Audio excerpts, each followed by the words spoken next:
तेज civils के platform पे आप सभी का स्वागत है। मेरा नाम है दिनेश टेकवानी और आज हम लोग एक नया सेक्शन आरएएस और एसआई का स्टार्ट करने वाले हैं। उसका नाम है रीजनिंग एंड मेंटल एबिलिटी। ठीक है, आप सभी को पता होगा कि ये आरएएस प्रीलिम्स और एसआई का एक बहुत ही इंपॉर्टेंट टॉपिक है जिससे काफ़ी सवाल आते हैं और बहुत से लोग इससे डरते भी हैं कि सर हमसे तो मैथ्स नहीं होती है। तो उसी डर को निकालना और आपको मैथ्स में तेज बनाना ही मेरा टारगेट है। तो शुरू करते हैं। सबसे पहले मैं डिस्कस कर लेता हूं कि इस ओरिएंटेशन लेक्चर में मैं बात क्या करने वाला हूं, किन किन चीज़ों पर मैं बात करने वाला हूं। तो सबसे पहले मेरा शॉर्ट इंट्रोडक्शन दे दूंगा आपको कि भाई जो आपको पढ़ा रहा है वो पढ़ाने के लायक है भी या नहीं, उसका भी सबसे पहले पता चलना चाहिए आपको। तो पहले बता दूंगा मेरी शॉर्ट हिस्ट्री क्या है, मेरा एग्जामिनेशन जो भी मेरे गवर्नमेंट एग्जाम्स है उसमें मेरा एक्सपीरियंस क्या है।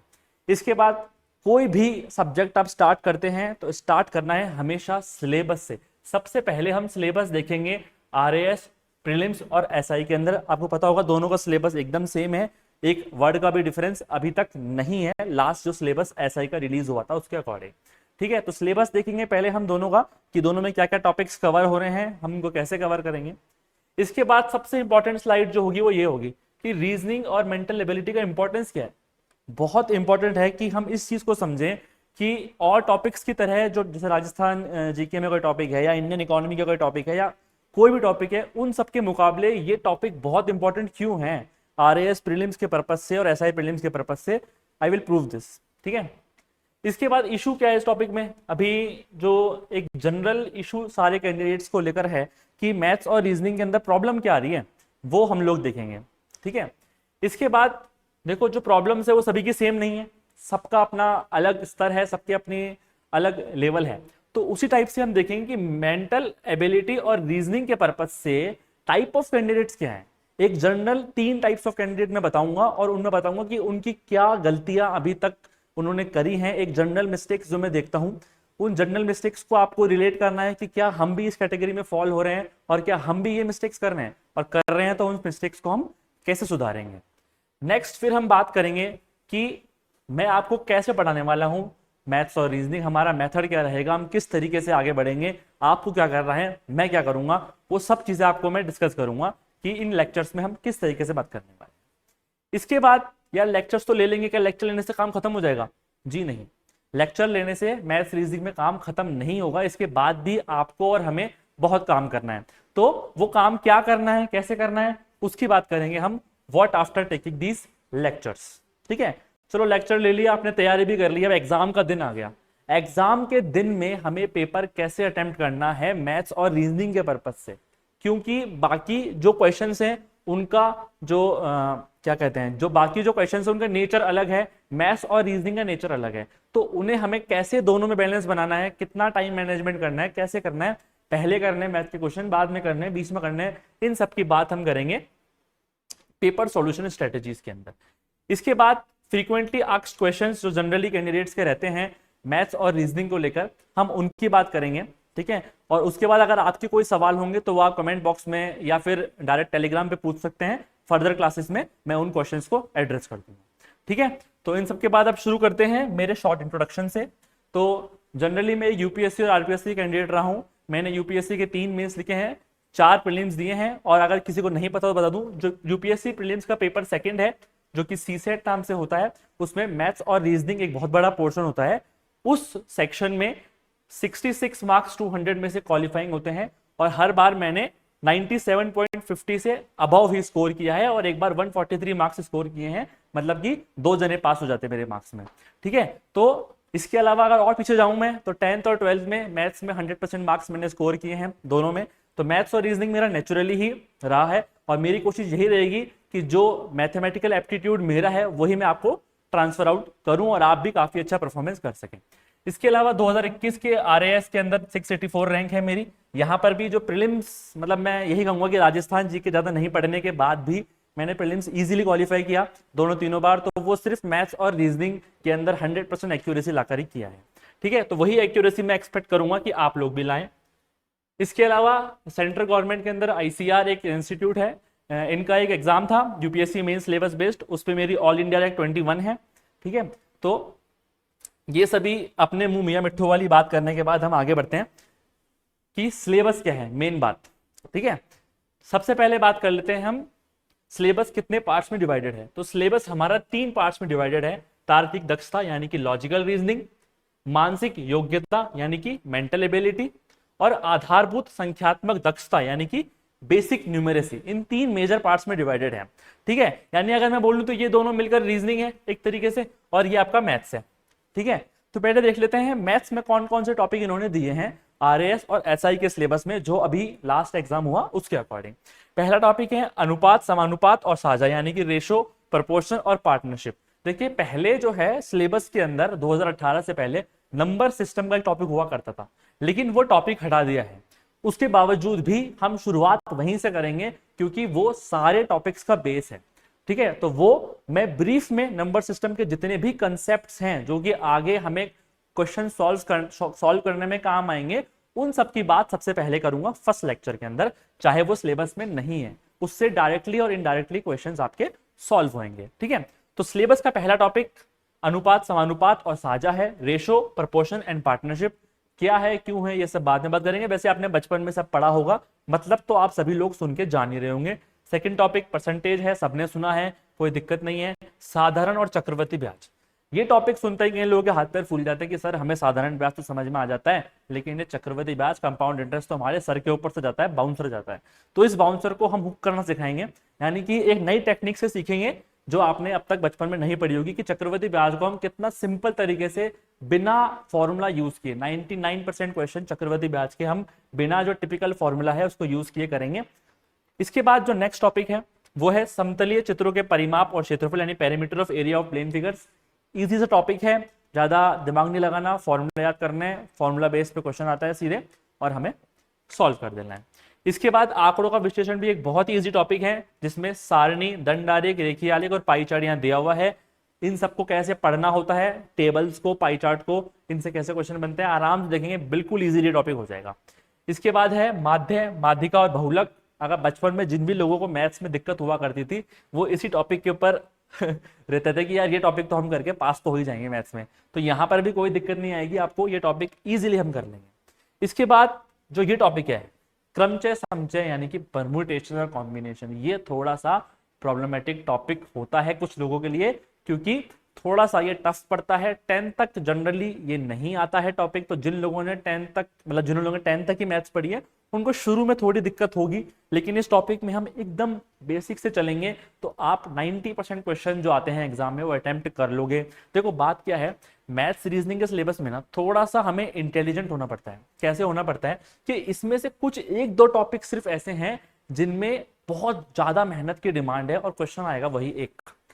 हो सकता है कि वो बहुत ज्यादा मेहनत करने के बाद भी वो सवाल एग्जाम हॉल में आपसे सॉल्व नहीं हो। ऐसे 2 टॉपिक हैं, एक है मैथ्स में क्रमचय और संचय, दूसरा रीजनिंग में आता है आकार और उनका उपविभाजन यानी शेप्स एंड देयर सब सेक्शंस, जिसमें वो सवाल पूछता है, एक शेप देके अजीब सी शेप दे देगा और बोलेगा इसमें कितने ट्राइंगल हैं, कितने त्रिभुज है, गिन के बताओ। तो इसमें क्या है, इस टॉपिक के अंदर और परम्यूटेशन कॉम्बिनेशन के अंदर जितना मैं क्लास में पढ़ाऊंगा आपको उतना कर लेना है, उससे ज्यादा अगर आप कर सकते हैं तो वेल एंड गुड है, लेकिन इन 2 टॉपिक के पीछे ज्यादा नहीं भागना है, क्योंकि ये 2 टॉपिक में आप कितना भी प्रिपेयर कर लोगे बाद में ऐसा एक सवाल उठ के आ जाएगा कि आपको थोड़ी दिक्कत उसमें हो सकती है। तो टेंशन नहीं लेनी है, क्योंकि बाकी सारे टॉपिक तो हम अगर कर लेंगे तो 100% उनसे सवाल हमारा सही होगा, 100% एक्यूरेसी के साथ। ठीक है, प्रायिकता, और देखो खुद ही कह रहा है आरपीएससी, सरल समस्या है कि डरने की बिल्कुल समस्या नहीं है। प्रायिकता के अंदर एकदम इजी क्वेश्चन हम पूछेंगे, आपको टेंशन लेने की जरूरत नहीं है। एंड में सिलेबस में उन्होंने एक लिख दिया सरल समस्या है, टेंशन मत लेना, प्रायिकता प्रोबेबिलिटी एकदम इजी पूछते हैं, आराम से कर ले। इसके बाद बात कर लेते हैं रीजनिंग की। ठीक है, अब मुझे एक बात बताओ, जिन लोगों को मैथ से डर लगता है, चलो उनका डर तो समझ में आता है, लेकिन जहां रीजनिंग के ये टॉपिक्स हैं, कथन और मान्यताएं यानी स्टेटमेंट एंड अजम्पशंस, कथन और तर्क, कथन और निष्कर्ष, कथन और कार्रवाई, और विश्लेषणात्मक तर्क क्षमता यानी statement, assumption, argument, conclusion, course of action और एनालिटिकल रीजनिंग, इनके अंदर तो मैथ्स की कोई दूर दूर तक बात ही नहीं है। केवल अगर आप एक नॉर्मल इंसान की तरह लॉजिकली सोच भी लेते हैं ना, और आपने नॉर्मल जीएस की एक बेसिक प्रिपरेशन कर रखी है, यहां से सवाल इजी आते हैं, एकदम आराम से आप ठीक कर लेंगे, उसमें मैथ्स का कोई लेना देना ही नहीं है। लेकिन लोगों ने क्या कर रखा है, माइंड में एक एटीट्यूड बना रखा है कि यार हमें तो मैथ्स रीजनिंग करनी ही नहीं है, हमें तो मैथ्स बचपन से ही नहीं आती। तो उन लोगों के लिए भैया यहां से शुरुआत तो करो आप, बहुत इजीली आप ये 4-5 सवाल कर लोगे, ठीक है। तो डरना बिल्कुल भी नहीं है सिलेबस से, और इससे तो बिल्कुल नहीं डरना। बहुत इजीली एक एक जो वर्ड है इसमें उसका मैं आपको मतलब समझाऊंगा, उसके बेसिक रूल्स क्या हैं वो समझाऊंगा, और जितने क्वेश्चंस आज तक पीवाईक्यू आए हुए हैं यूपीएससी सीसेट में, आरएएस में, एसआई में, उनकी हम बात करेंगे, और उसके अलावा भी कुछ क्वेश्चंस की बात करेंगे, और इसका फंडा एकदम क्लियर हो जाएगा आपको, ठीक है। इसके बाद मानसिक योग्यता की बात आती है, जिसमें पहला टॉपिक है संख्या और अक्षर अनुक्रम, यानी कि नंबर और लेटर सीक्वेंसिंग। सीक्वेंसिंग में क्या होगा, वो ऐसे लिख के दे देगा 2, 6, 10, नेक्स्ट नंबर क्या आएगा। काफी इजीली आपको पैटर्न पकड़ना है, और पैटर्न पकड़ के अगला नंबर लिख देना है, सवाल इजीली 1 मिनट में खत्म। दूसरा है कूटवाचन, that is coding and decoding. Coding decoding में क्या होगा, एक कोड में लिख देगा कि भैया मान लीजिए रियल वर्ड है, इसको किसी भाषा में ये लिखते हैं तो पार्क को क्या लिखेंगे, इस तरह से सवाल आएगा, जिसमें हम क्या करेंगे कि रियल को किस तरीके से लिखा हुआ है वो पैटर्न पकड़ लेंगे, उसी पैटर्न को पार्क में अप्लाई कर देंगे, दैट इज इट, सवाल खत्म, यानी बहुत इजी। फिर है संबंधों से संबंधित समस्या, यानी कि प्रॉब्लम रिलेटेड टू रिलेशंस। अब यहां आप ये मत सोचिएगा कि यहाँ पर आरपीएससी पूछेगा कि रिलेशनशिप में क्या प्रॉब्लम चल रहे हैं गर्लफ्रेंड बॉयफ्रेंड के, वो नहीं पूछेगा। ब्लड रिलेशन टॉपिक है बेसिकली ये, कि अगर आपके ये चाचा हैं, चाचा के मामा है, मामा की फूफी हैं, तो उनकी बेटी क्या लगेगी आपकी, इस तरीके से बहुत ही जो हम जनरली बचपन में जो गेम खेलते थे ना वैसा वाले टॉपिक है, और बहुत हंसी मजाक के साथ इस टॉपिक को हम आराम से कंप्लीट कर लेंगे। बस आपको रिश्तों की जानकारी होनी चाहिए कि मामा का बेटा क्या लगता है, मामी की बेटी क्या लगती है, वो सब चीजें आपको पता है, तो ये बहुत ही ईजी टॉपिक है। इसके बाद है दिशा ज्ञान परीक्षण, direction sense test, direction sense test, आराम से आप कर लेंगे, नॉर्थ साउथ वेस्ट ईस्ट पता है, दाया बाया राइट लेफ्ट पता है, बहुत इजी सवाल है, आराम से प्रैक्टिस करेंगे और हो जाएगा। इसके बाद है तार्किक वेन आरेख, यानी कि लॉजिकल वेन डायग्राम। अगर वेन डायग्राम के बारे में आपको पता है, बहुत सी बातें नहीं पता तो हम बता देंगे। वेन डायग्राम क्या होता है, किसी भी स्टेटमेंट को मैथमेटिकल रूप में प्रेजेंट करने का एक तरीका है, ठीक है। इस तरीके से डायग्राम बनते हैं, कैसे प्रेजेंट करते हैं कौन से स्टेटमेंट को, इन सब की बातें हम आराम से कर लेंगे, और बहुत ही इंटरेस्टिंग और इजी टॉपिक है। इसके बाद दर्पण और पानी प्रतिबिंब, मिरर और वाटर इमेज। आप सभी लोग नहा के या सुबह उठते ही सबसे पहले मिरर देखते होंगे, तो उस मिरर में क्या दिखता है, राइट का लेफ्ट दिखता है, लेफ्ट का राइट दिखता है। और कभी अगर आपने पानी में देखा हो तो राइट का लेफ्ट और लेफ्ट का राइट तो दिखता ही है, ऊपर का भी नीचे दिखता है और नीचे का ऊपर दिखता है। वो सब बातें हैं इसके अंदर, कैसे मिरर और वाटर इमेज बनती है, उसमें क्या सवाल आता है, इजीली बात कर लेंगे। इसके बाद ये टॉपिक जो मैंने बताया थोड़ा सा मुश्किल है, वो है शेप्स एंड देयर सबसेक्शंस, ठीक है। जिसमें क्या देगा, वो इस तरह से कोई एक शेप बना देगा और बोलेगा इसके अंदर कितने ट्राइंगल हैं, ये मुझे काउंट करके बताओ। तो कुछ हम टेक्निक सीखेंगे इसके अंदर कि किस तरीके से फिगर की काउंटिंग की जाती है, ठीक है। उन टेक्निक के बेस पे क्वेश्चन आया तो बहुत अच्छी बात है, नहीं तो हम ट्राई करके देख लेंगे क्वेश्चन वैसे ही काउंट करने सॉल्व हो रहा है क्या, और नहीं हो रहा है तो फिर हम उसको छोड़ देंगे, क्योंकि कुछ बाउंसर को छोड़ना भी पड़ता है। और इसका मतलब ये नहीं है कि आप बाउंसर से डर गए, बल्कि इसका मतलब ये है कि आपने अपना विकेट बचा लिया, नेगेटिव मार्किंग होने से बचा ली, और आप आगे बढ़ गए इस सवाल में। मैथ्स में सिर्फ यही एक ऐसा टॉपिक है जिसमें नेगेटिव होने की संभावना बहुत ज्यादा होती है, तो हमें वो नेगेटिव नहीं देना अंक आरपीएससी को, हमें अपना पॉजिटिव रखना है, ठीक है। अब सिलेबस की बात करने के बाद सबसे इंपॉर्टेंट बात, रीजनिंग और मेंटल एबिलिटी जो टॉपिक है, इसका एसआई और आरएस के सिलेबस में इंपॉर्टेंस क्या है, कितने क्वेश्चन आते हैं। आपने सिलेबस देखा, अगर मैं और एग्जाम्स के मैथ्स और रीजनिंग के सिलेबस से कंपेयर करूं तो बहुत ही छोटा सिलेबस है, और इसके बाद भी आपके आरएएस प्रीलिम्स और एसआई पेपर के 10% से ऊपर क्वेश्चन, 10% का मतलब क्या है, आरएएस प्रीलिम्स में 150 क्वेश्चन आते हैं ना, तो मैथ्स और रीजनिंग से लगभग 15 से 20 क्वेश्चन, 15 प्लस तो आएंगे ही आएंगे क्वेश्चन मैथ्स और रीजनिंग से। और एसआई के अंदर 100 क्वेश्चन आते हैं, पेपर 2 के अंदर इसका 10%, यानी कि 10 और 10 से ऊपर सवाल आपको एसआई के सिलेबस में देखने को मिलेंगे आरएएस अपने मैथ्स और रीजनिंग से। यानी कितना बड़ा पोर्शन है, आप देखिए इतने से सिलेबस के बाद आप दुनिया भर की राजस्थान जीके पढ़ेंगे, दुनिया भर की इंडिया जीके पढ़ेंगे, तब जाके उससे कुछ सवाल आएंगे। उसमें भी आप सारे सवाल ठीक नहीं कर पाएंगे, लेकिन यहाँ पर क्या है, 100% एक्यूरेसी, जितने आप सवाल अटेम्प्ट करोगे सारे के सारे सवाल ठीक होने की पूरी पूरी संभावना है, ठीक है। और इसलिए क्या कहते हैं कि बेस्ट इनपुट आउटपुट रेशो है इस टॉपिक के अंदर। इनपुट आउटपुट मतलब कितनी आप मेहनत कर रहे हो और कितना आपको रिजल्ट मिल रहा है। तो बेस्ट इनपुट आउटपुट रेशो वाला टॉपिक है मैथ्स और रीजनिंग, ठीक है। और जितने सवाल आते हैं उसमें से 80% सवाल डुएबल होते हैं, आप कर सकते हो इजीली। ऐसा कुछ रॉकेट साइंस नहीं पूछ रहे हैं कि आप कर ही नहीं पाओगे। आराम से 80% जो सवाल हैं वो आप कर पाओगे। मैं पीवाई क्यों दिखाऊंगा, आपने क्लास कर ली, प्रैक्टिस कर ली, उस पर आराम से आप सवाल कर पाओगे। इसलिए क्या है, ये रिलेटिवली इजी टॉपिक है बाकी टॉपिक्स के मुकाबले, और बाकी एग्जाम्स के अंदर जो मैथ्स और रीजनिंग आती है उसके मुकाबले भी इजी पूछते हैं। अब मैं इंपॉर्टेंस की बात कर रहा था। अब आप मुझे एक बात बताइए, आरएएस प्रीलिम्स में लास्ट टाइम कट ऑफ कितनी गई थी?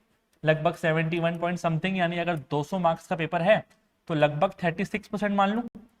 36% अगर कट ऑफ गई है, उसमें से लगभग 12% क्वेश्चन जो है वो मैथ्स रीजनिंग के आए थे। 12%, ठीक है। यानी कि अगर इसका 80% भी अगर आप सही कर दो, यानी कि लगभग 10% क्वेश्चन भी अगर ठीक कर दो, तो यानी कि कितना हो जाता है, 25% से भी ऊपर जो कट ऑफ आपको स्कोर करनी है ना, उस स्कोर का 25% से ऊपर भी आप सिर्फ मैथ्स और रीजनिंग करके ला सकते हो। इसीलिए कहता हूं कि मेरा जो प्रीलिम्स निकला हर बार वो मैथ्स और रीजनिंग के बेस पर ही निकला। तो बहुत ही ज्यादा इंपॉर्टेंट है, ये सब तो आप समझ ही गए होंगे, ठीक है। अब उसके बाद क्या है, कितना अच्छी चीज है कि एक तो टॉपिक इंपॉर्टेंट है, दूसरा टॉपिक इजी है, और सबसे बड़ी बात कि इंटरेस्टिंग है। जीके में आप रट्टा मार मार के थक जाओगे ना, तब आना आप मैथ्स और रीजनिंग के पास, तो वो कितना दिमाग को रिलीफ मिलेगा कि आराम से हाँ मैं क्वेश्चन सॉल्व कर रहा हूं और मेरा दिमाग चल रहा है। मैथ्स रीजनिंग सॉरी जीके के अंदर रट रट के हमारा दिमाग बंद हो जाता है, लेकिन जब हम मैथ्स रीजनिंग में क्वेश्चन सॉल्व करते हैं तो हमारा दिमाग शार्प होने लगता है, हमारा दिमाग तेज चलता है, और इसी का इफेक्ट फिर और सब्जेक्ट्स में भी मिलता है। जब आप मैथ्स रीजनिंग करोगे माइंड शार्प होगा, बाकी चीजें भी आप काफी अच्छे तरीके से समझ पाओगे, ठीक है। इसके बाद सबसे बड़ी बात क्या है कि अभी जो टाइम है, अभी आरएएस की वैकेंसी और एसआई की वैकेंसी दोनों पाइपलाइन के अंदर है। ये बेस्ट टाइम है मैथ्स और रीजनिंग को प्रिपेयर करने का। अगर आप सोच रहे हैं कि अभी थोड़ा जीके वगैरह कर लेते हैं, रीजनिंग मैथ बाद में देखेंगे, तो आप बहुत बड़ी गलती कर रहे हैं। मैथ्स और रीजनिंग एक ऐसा टॉपिक है, एक बार आपने उसको समझ लिया, प्रैक्टिस कर ली, वो आपके दिमाग में सेट हो गया, बाद में आपको सिर्फ चीजों को थोड़ा रिवाइज करना है, प्रैक्टिस करनी है, खत्म। यानी कि सोचो ना, जो आपको स्कोर करना है उसका 25% आप ऑलरेडी प्रिपेयर करके बैठे हो, तो बाकी 75% प्रिपेयर करने के लिए कितना अच्छा टाइम मिल जाएगा आपको। तो अभी क्या है, बेस्ट टाइम है मैथ्स और रीजनिंग को प्रिपेयर करने का। तो इन शॉर्ट, इसको पढ़ डाला तो लाइफ जिंगा लाला, ठीक है। आगे चलते हैं। आगे क्या है कि इशू क्या है फिर मैथ्स और रीजनिंग के अंदर, जब इतना इजी टॉपिक है और इतना सब बढ़िया है, इंटरेस्टिंग है, तो फिर इशू क्या है? इशू ये है फियर ऑफ मैथ्स। दिक्कत क्या है कि जो ग्रामीण बैकग्राउंड से जो लोग आ रहे हैं, या फिर जिन लोगों ने बचपन में अच्छे से मैथ्स नहीं पढ़ी, उनका मन में एक डर बना हुआ है कि मेरे से तो मैथ्स होगी ही नहीं, बचपन से ही डर लगता है मुझे, बहुत ही मुश्किल सवाल आते हैं भैया आरएएस और एसआई में तो। और सबसे बड़ी चीज जो वो सोचते हैं, मतलब मैंने एक बहुत बड़ी बड़ी कोचिंगों से पढ़े हुए बच्चों से भी ये सुना है कि हमारी कोचिंग में तो ऐसा बोला जाता है कि ये 15 सवाल आपके लिए है ही नहीं, आपको तो बाकी 135 सवाल पे ध्यान देना है, ये 15 सवाल आपके लिए नहीं है। भाई क्यों नहीं है ये 15 सवाल आपके लिए? ये 15 सवाल सभी के लिए है और सभी इसको आराम से कर सकते हैं। बाकी मैं कह रहा हूँ जितनी मेहनत आप राजस्थान जीके में करोगे, अदर जीके में करोगे, करंट अफेयर्स से क्वेश्चन देखिए आप, इतना डीप में घुस के आरपीएससी क्वेश्चन पूछ रहा है कि आप दिन भर करंट अफेयर्स रटेंगे ना, उसके बाद भी उसके बाहर से 50% से ऊपर क्वेश्चन आएंगे। लेकिन यहाँ पर सिर्फ आपको एक बार मेहनत करनी है, प्रैक्टिस करनी है, और आपके 10% ऑफ टोटल क्वेश्चन जो है इजीली प्रिपेयर हो रहे हैं, ठीक है। तो ये अगर मेंटेलिटी आप में से किसी के अंदर भी है तो प्लीज इसी मेंटेलिटी को आज ही छोड़ देना कि भैया मैथ्स मेरे से नहीं होगी। मैं पढ़ाऊंगा, एकदम बेसिक से पढ़ाऊंगा, आपका जो डर है वो सारा निकल जाएगा मैथ्स और रीजनिंग का, ठीक है। दूसरी बात क्या है, इग्नोरेंस है। वही राजस्थान जीके का जट्टा मार लेता हूँ, मैथ्स एंड में देख लूंगा, एंड में देख लूंगी, तो ये बहुत बड़ी गलती है, ये हमें नहीं करनी है। नॉट डूइंग प्रैक्टिस, बहुत इंपॉर्टेंट चीज। इशू क्या है, हम क्लास ले लेंगे बहुत बढ़िया आराम से बैठ के, और मैथ्स रीजनिंग देख जो है, मैथ्स और रीजनिंग के अंदर हम हाथ नहीं चलाएंगे, अपना पेन नहीं चलाएंगे। देखिए मैथ्स और रीजनिंग की जो क्लास होती है वो सत्यनारायण की कथा नहीं है। आपको बैठ के आराम से हाथ जोड़ के ये ऐसे बैठ कर और सुनना नहीं है, साथ के साथ क्वेश्चन करने हैं, और मेरा टीचिंग स्टाइल वही रहेगा, मैं साथ में आपसे क्वेश्चन करवाऊंगा। तो और इसके अलावा लेक्चर के बाद भी आपको लगातार प्रैक्टिस करनी है, ठीक है। तो जो ये माइंडसेट है, प्रैक्टिस कल से करेंगे, आज बस क्लास देख लेता हूँ, क्लास देख लेती हूँ, ये नहीं चलेगा मैथ्स और रीजनिंग के अंदर, ठीक है। जिस दिन से आप मैथ्स रीजनिंग स्टार्ट कर रहे हैं उसी दिन से आपको प्रैक्टिस करनी है, रफ कॉपियां भर देनी है मैथ्स और रीजनिंग से। दिक्कत क्या है, एक और दिक्कत है, रिवीजन नहीं करते लोग, कि एक बार मैथ्स रीजनिंग पढ़ ली बहुत है, नहीं, ठीक है, ये मैं मानता हूं कि एक बार पढ़ने से आपका मैथ्स रीजनिंग प्रिपेयर हो जाता है, आपके माइंड में वो बात बैठ जाती है, लेकिन अगर आप टाइम टू टाइम उसका रिवीजन नहीं करोगे, क्वेश्चन सॉल्व नहीं करोगे, तो धीरे धीरे क्या होगा, वो कॉन्सेप्ट्स आपके माइंड से निकलते जाएंगे। इसके अलावा जो कैलकुलेशन की जो स्पीड है वो आपकी कम होती जाएगी और कैलकुलेशन मिस्टेक होने के चांस बढ़ जाते हैं। तो रिवीजन करना, प्रैक्टिस करना बहुत जरूरी है टाइम के टाइम, ठीक है। वही चीज एग्जाम में क्या कर रहे हैं हम, कैलकुलेशन मिस्टेक कर रहे हैं, सिली मिस्टेक कर रहे हैं, पढ़ने में गलती कर दी कि एग्जाम में जो क्वेश्चन में पूछा क्या है, हमें क्वेश्चन आता है, समझ में सब आ रहा है, लेकिन क्वेश्चन ने एक्चुअली में क्या चीज पूछी है उस पर हमने ध्यान नहीं दिया और गलत आंसर हमने टिक कर दिया। हमने कैलकुलेशन मिस्टेक कर दी, 2 मल्टीप्लाई बाय 3 को 6 की जगह 8 लिख दिया। इतनी ऐसी छोटी छोटी कैलकुलेशन मिस्टेक्स भी एग्जाम में हो जाती हैं, प्रैक्टिस में हो जाती हैं, इसलिए मैथ्स रीजनिंग का सवाल गलत हो जाता है। लेकिन ये मिस्टेक हम नहीं करेंगे और इस मिस्टेक को नहीं करने का एक ही तरीका है, वो है प्रैक्टिस, ठीक है। इसके बाद क्या है, lack of material to revise just before exam, ठीक है। अभी आप एक बार पढ़ लोगे, थोड़ा आपने बहुत सारे सवाल कर लिया कॉपी में, जब आप वापस उठा के देखोगे तो कुछ समझ नहीं आ रहा कौन सा सवाल मैंने कहां से किया था, अब रिवाइज कहां से करूं, एग्जाम से 3 दिन पहले मैं रिवाइज कहां से करूं, ये बहुत बड़ी प्रॉब्लम है, जिसको कोई कोचिंग कोई एड्रेस कर ही नहीं रहा है। मैथ्स रीजनिंग के अंदर एंड टाइम पे कैसे रिवीजन करना है, एंड टाइम पे हम सिर्फ जीके का रट्टा नहीं लगाएंगे, थोड़ा 1-2 घंटा मैथ्स को भी देंगे। इसके लिए हम क्या करेंगे, हम नोट्स प्रिपेयर करेंगे अभी से ही मैथ्स और रीजनिंग के। जी हाँ, आपको मैं वर्कशीट्स दूंगा हर क्लास से पहले, वो वर्कशीट्स आपको संभाल के रखनी है, ऐसे नहीं कि आपने उसको एक बार सॉल्व किया और कचरे के डब्बे में फेंक दिया, जी नहीं, वो सारी वर्कशीट्स संभाल के रखनी है, उनके अंदर कंसेप्ट होंगे, उनके अंदर जो क्वेश्चन होंगे उन सभी क्वेश्चन को तरीके से लिखना है उसके अंदर, ठीक है। तो अब ये मैं आगे डिस्कस करूंगा कि हम क्लास कैसे करने वाले हैं और क्या क्या करने वाले हैं वो डिस्कस करूंगा, लेकिन क्या रखना है आपको कि वो मटेरियल को संभाल के रखना है, क्योंकि एंड में हम उसी से बात करेंगे। वो नहीं होना चाहिए कि मैथ्स की क्लास तो करी थी, थोड़ी बहुत प्रैक्टिस भी करी थी, अब 2 दिन बचे हैं एग्जाम में, रिवीजन कहां से करूं, ये प्रॉब्लम नहीं आनी चाहिए, ठीक है। एक और प्रॉब्लम जो मैथ्स और रीजनिंग में आती है वो है टाइम मैनेजमेंट इन एग्जाम, कि मैथ्स के सवाल करने में सर हमें तो बहुत टाइम लग जाता है, 15 सवाल करने में 40 मिनट लग जाते हैं, ऐसा नहीं होने देंगे।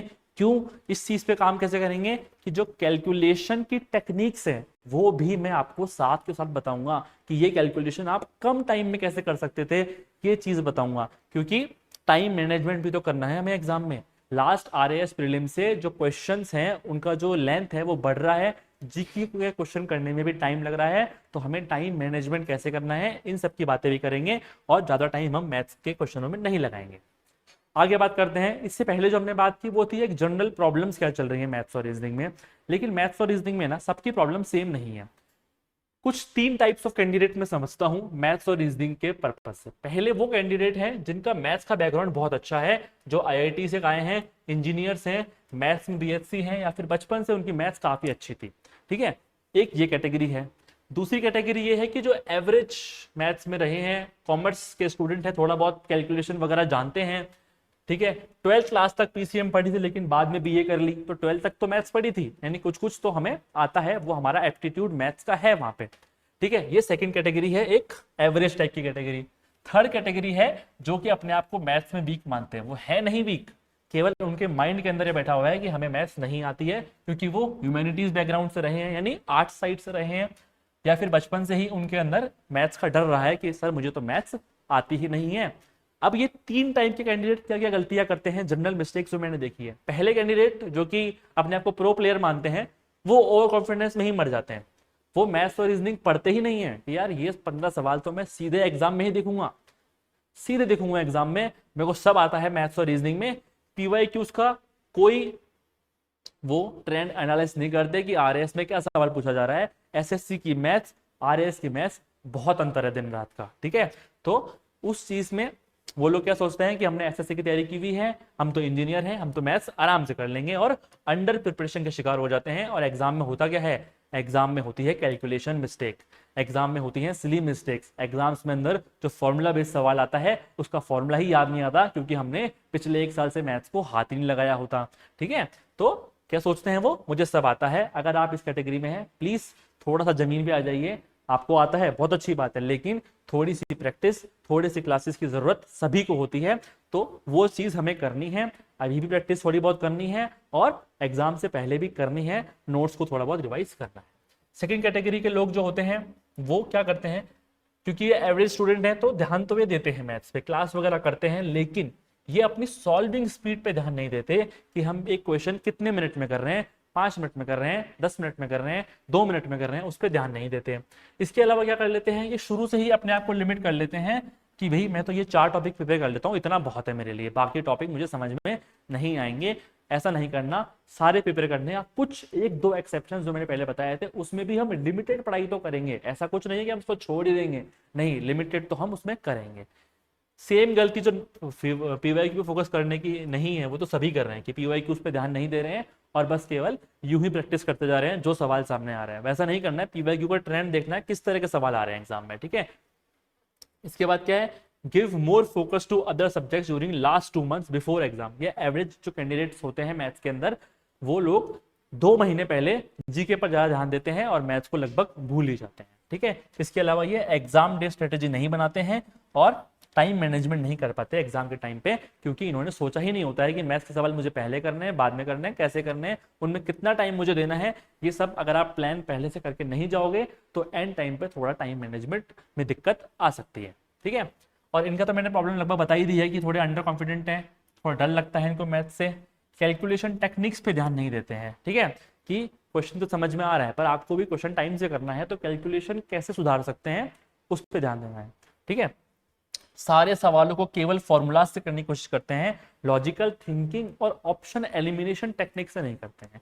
अब ये क्या चीज है लॉजिकल थिंकिंग और ऑप्शन एलिमिनेशन, देखो कोई भी सवाल आता है तो कुछ सवाल में तो क्या होता है, हमें सीधे फॉर्मूला लगाना होता है, और कुछ सवाल में ऐसा होता है कि हमें फॉर्मूला लगाने की जरूरत नहीं होती, बल्कि उसको लॉजिकली सॉल्व करने की जरूरत होती है। कई बार ऑप्शन सॉल्व करने की जरूरत होती है, कई बार हमें ऑप्शंस को एलिमिनेट भी करना पड़ता है, यानी कि ये 4 ऑप्शन है तो सवाल पढ़ के और इन ऑप्शन को एनालिसिस करके पता पड़ रहा है कि ये 2 ऑप्शन तो आंसर नहीं है, इन दो में से कोई एक हो सकता है। ये मैथ्स में भी होता है। कैसे होता है वो हम जब सवाल करेंगे तो आपको मैं प्रैक्टिकली समझाऊंगा, लेकिन इन चीजों पे भी आपको ध्यान देना है। केवल 10th 11th की तरह या फिर 9th 10th की तरह फॉर्मूला याद करके अगर आप सॉल्व कर रहे हैं क्वेश्चन तो वो एक 100% फुल प्रूफ टेक्नोलॉजी नहीं है। फॉर्मूला भी यूज करेंगे, टेक्निक्स भी यूज करेंगे, लॉजिक भी यूज करेंगे, ठीक है। आगे चलते हैं, हम लोग कैसे प्रिपेयर करने वाले हैं मैथ्स और रीजनिंग को। अब आप देखिए, सबसे पहले हम सारे टॉपिक्स जो मैथ्स और रीजनिंग के प्रिपेयर करेंगे, जीरो से हीरो तक का सफर एकदम बेसिक से बात करेंगे। तेज सिविल्स के प्लेटफॉर्म पर इतना शानदार इनिशिएटिव है कि कंप्लीट फाउंडेशन कोर्स टाइप जो आपका जो है उसको फ्री में करवाया जा रहा है, तो इसका लाभ आप सभी को लेना है, ठीक है। अब हम किसी भी टॉपिक को एड्रेस कैसे करेंगे, तो सबसे पहले उस टॉपिक से रिलेटेड जो बेसिक थिंग्स है, फॉर्मूलाज हैं, ट्रिक्स हैं, क्वेश्चन को सॉल्व करने के क्वेश्चंस हैं, विथ 1 और 2 एग्जांपल्स हम बात करेंगे। यानी मान लीजिए एक टॉपिक है रेशो, तो रेशो का क्या मतलब है, प्रोपोर्शन का क्या मतलब है, रेशो के जो 3-4 बेसिक बातें हैं उनके 1-2 एग्जांपल्स, वो सब हम सबसे पहले करेंगे।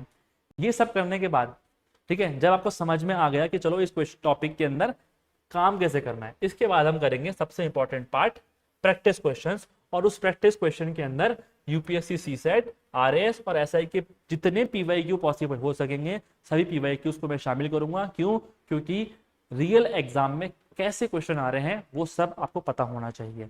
लेकिन इंपॉर्टेंट बात यह भी है कि अब हमें आरपीएससी के पीछे ही नहीं चलना है, आरपीएससी से 2 कदम आगे भी चलना है, क्योंकि हर साल पेपर का लेवल इंक्रीज हो रहा है। आरपीएससी खुद का ही ट्रेंड चेंज करने की कोशिश कर रही है, तो केवल पीवाईक्यूज के पीछे ही नहीं रहेंगे हम, पहले हम पीवाईक्यूज को जानेंगे और फिर आगे बढ़ के आरपीएससी को सामने से घेरेंगे कि तुम अच्छा ऐसे सवाल पूछने वाले थे, ये भी हमने प्रिपेयर कर लिया था क्लासेस के अंदर। तो पीवाईक्यू में जो लेवल है वो लेवल तो प्रिपेयर करेंगे ही करेंगे, लेकिन उससे एक कदम आगे बढ़ के भी उससे भी टफ सवाल हम करेंगे, क्योंकि फ्यूचर में इस टॉपिक से अब, क्योंकि बाकी जितने भी सेक्शन है सिलेबस का उसको तो आरपीएससी ने टफ बना दिया, यही एक सेक्शन ऐसा है जो अभी भी इजी है। तो हो सकता है कि आरपीएससी की निगाहें इस साल इस सेक्शन पे हो जाए, तो उसके लिए हमें पहले से प्रिपेयर रहना है कि अगर थोड़ा हार्ड क्वेश्चन भी आ जाएगा तो भी हम कर देंगे इजीली, ठीक है।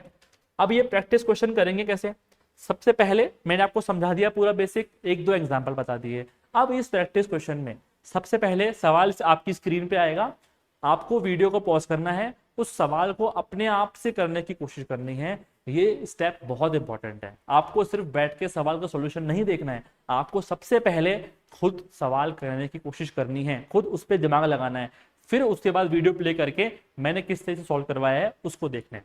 देखो कई बार क्या होगा ना, सवाल आप सॉल्व कर लोगे, आपका तरीका अलग होगा, मेरा तरीका अलग होगा। आप मेरा तरीका देख लेना, अगर आपको लगता है कि हाँ ये तरीका अच्छा है तो उसको अडॉप्ट कर लेना, लेकिन अगर आप अपने तरीके में कंफर्टेबल हो तो उसी तरीके को कंटिन्यू करना है। मैथ्स के अंदर क्या होता है, एक सवाल को करने के 3-3 4-4 तरीके हैं, जिसमें आप कंफर्टेबल हो उसी में रहिए।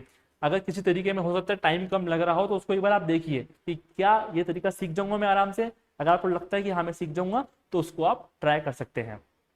दूसरी बात, पहले खुद क्वेश्चन करना जरूरी क्यों है, क्योंकि देखिए मैथमेटिकल एप्टीट्यूड यानी कि गणितीय कौशल अगर आपको डेवलप करना है तो आपको अपने थॉट प्रोसेस के अंदर सुधार करना पड़ेगा। और ये थॉट प्रोसेस में सुधार केवल क्लास देख के नहीं होगा, जब तक आप खुद उस पर दिमाग नहीं लगाएंगे, तब तक आप खुद नहीं सोचेंगे, ठीक है, उस तब तक वो सुधार नहीं होगा। आप खुद सोचिए, इसके बाद मैं उसको कैसे सॉल्व कर रहा हूँ उसको समझिए, फिर अपने थॉट प्रोसेस में उसके अकॉर्डिंग डे बाय डे सुधार लाइए। तो लास्ट तक क्या होगा, आपका जो मेंटल एबिलिटी है, जो मैथमेटिकल एप्टीट्यूड है, वो काफी हाई लेवल पे होगा और आप आराम से ऐसे सवाल जो कि मैंने नहीं भी कराए होंगे ना, वो भी आप कर पाओगे। ठीक है, तो थॉट प्रोसेस हमें डेवलप करना है, मैथमेटिकल एप्टीट्यूड अपने अंदर डेवलप करना है। ठीक है, ये बात हो ही गई।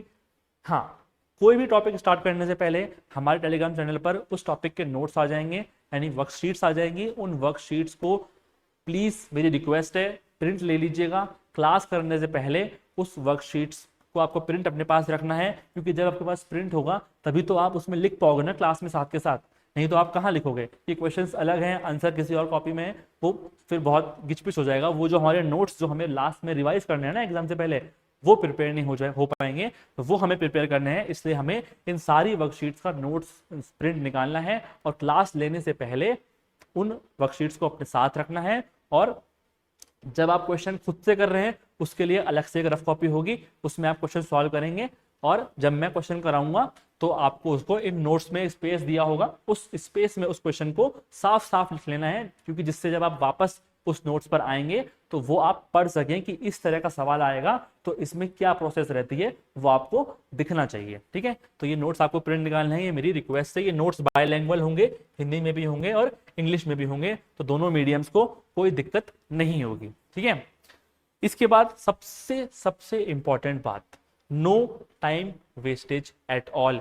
हमारा एक एक मिनट इंपॉर्टेंट है, आपका, मेरा और तेज सिविल्स का एक एक मिनट इंपॉर्टेंट है। क्लास में हम लोग रील्स बनाने नहीं आए हैं कि हम यहाँ वहाँ के ज्ञान की बातें करें और रील्स बनाएं और फेमस हो जाए, नहीं, हमें पढ़ाई करनी है केवल। हो सकता है बीच बीच में जब ज़्यादा कुछ हैवी हो जाए तो मैं आधे 1 मिनट का कुछ मजाक कर दूं, ठीक है, उतना चलता है, लेकिन ऐसा नहीं कि 10-10 मिनट क्लास में बातें ही चल रही हैं, पढ़ाई चल ही नहीं रही है। सेम अप्रोच आपको लाइफ में भी अपनानी है। जब तक आप अपने टाइम की वैल्यू खुद नहीं करोगे ना, लाइफ आपकी वैल्यू नहीं करेगी। टाइम को वैल्यू दो, एक एक मिनट का प्लान आपके पास होना चाहिए कि आज मेरा दिन है तो मुझे क्या क्या आज दिन में करना है और उसको शाम तक अचीव करके ही सोना है। जब तक ये टाइम मैनेजमेंट आप नहीं सीखोगे तब तक आप टाइम पर सारी चीजें कंप्लीट नहीं कर पाओगे और वो डिले होता जाएगा और वो बर्डन बढ़ता ही जाएगा। तो ये अप्रोच, अगर आपको लाइफ में कुछ आगे बढ़ना है, अच्छा करना है, तो बहुत इंपॉर्टेंट है। एक एक मिनट की वैल्यू आपको समझनी पड़ेगी।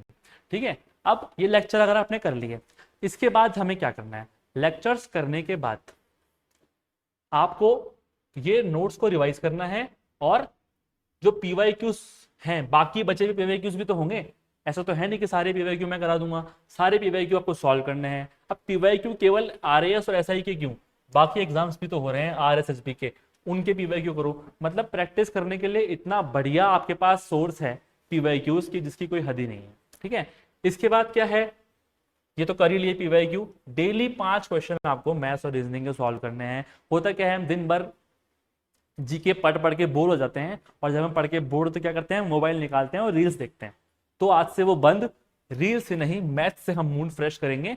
5 क्वेश्चन मैथ्स के करके हमारे दिमाग को हम रिफ्रेश कर लेंगे, जिससे कि हमारा मैथ्स भी प्रिपेयर हो गया और हम फिर से अब जीके पढ़ने के लिए रेडी भी हो गए। इसके बाद प्रैक्टिस तो हमें और करनी है, तो टेस्ट सीरीज के अंदर हम आपको प्रैक्टिस करवाएंगे। ठीक है, टेस्ट सीरीज आप लोग ज्वाइन कर सकते हैं, इसमें मैथ्स रीजनिंग के क्वेश्चन भी रहेंगे, बाकी क्वेश्चन भी रहेंगे। तो वैसे भी कोई भी एमसीक्यू बेस्ड एग्जाम हो, उसमें अगर मैं ऐसे बात करूं तो 50% रोल है आपकी प्रिपरेशन का, तो 50% रोल है आपकी प्रैक्टिस का।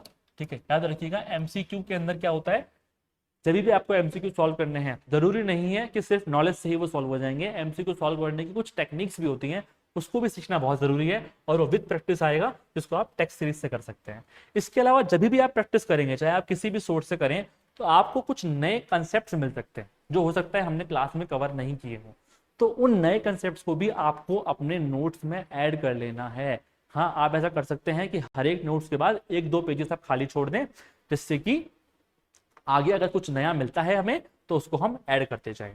ठीक है, और always keep your notes with you and try to revise them as many time as you can and do practice. Simple सी बात क्या है, कोई भी सब्जेक्ट हो उसमें 10 तरह की किताब पढ़ने से अच्छा होता है एक किताब को 10 बार पढ़ो। तो वही है कि इन नोट्स को अपने साथ रखना है, हमेशा बार बार रिवाइज करना है इन कंसेप्ट्स को, कि ये कंसेप्ट्स आपके दिमाग में एकदम बैठ जाए। ठीक है, और प्रैक्टिस करते रहनी है।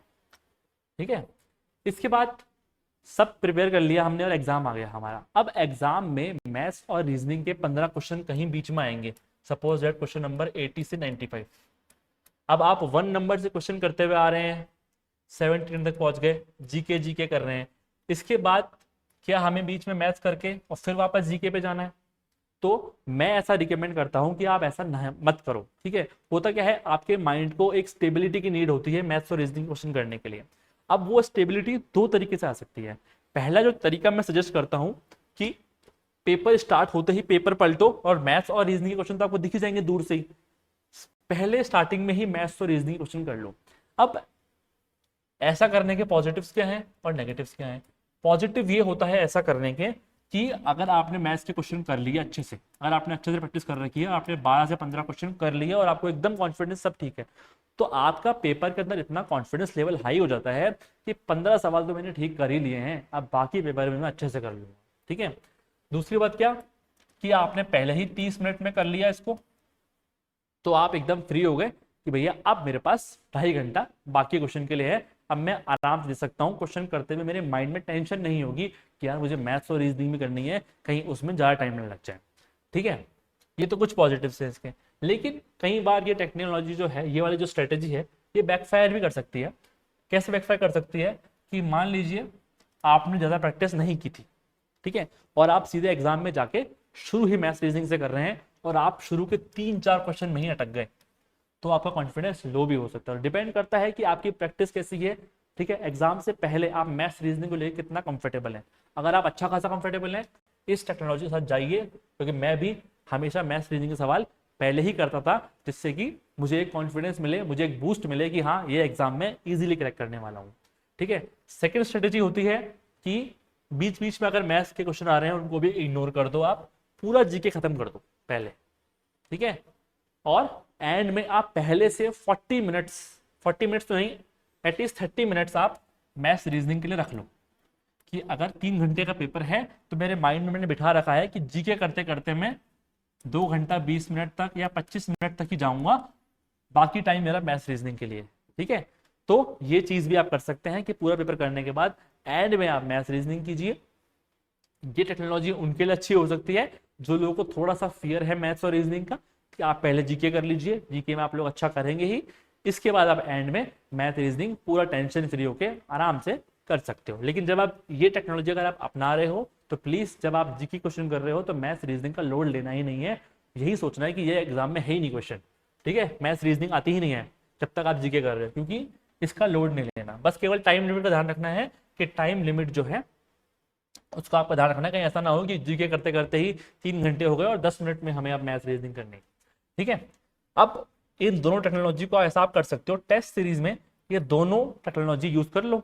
ठीक है, एक बार पहले करके देख लो, एक बार बाद में करके देख लो, किस में आप ज्यादा कंफर्टेबल लग रहे हो। हर किसी की कंफर्टेबिलिटी अलग हो सकती है, हो सकता है किसी किसी को बीच में करने में कंफर्टेबल हो, जीके के सवाल के बीच बीच में मैथ्स करने में कंफर्टेबल है कोई, तो ठीक है आप वो ट्राई कीजिए। लेकिन मैं आपको ये 2 स्ट्रेटेजीज सजेस्ट करता हूँ, इन दोनों को आप टेस्ट सीरीज में अप्लाई करके देख लो, जो आपको फ्रूटफुल लगे वो उसको आप मेन एग्जाम में फॉलो कर सकते हो। ठीक है, तो यही टेस्ट सीरीज का फायदा होता है कि हमें एग्जाम से पहले ही सब कुछ प्लानिंग जो है, जो हमें प्लानिंग जितने भी हमारे प्लान्स ट्राई करने हैं वो हमें टेस्ट सीरीज में ट्राई करने हैं, बाकी सब्जेक्ट्स के अंदर भी ऐसे ही आप प्लान करके ट्राई कर सकते हो।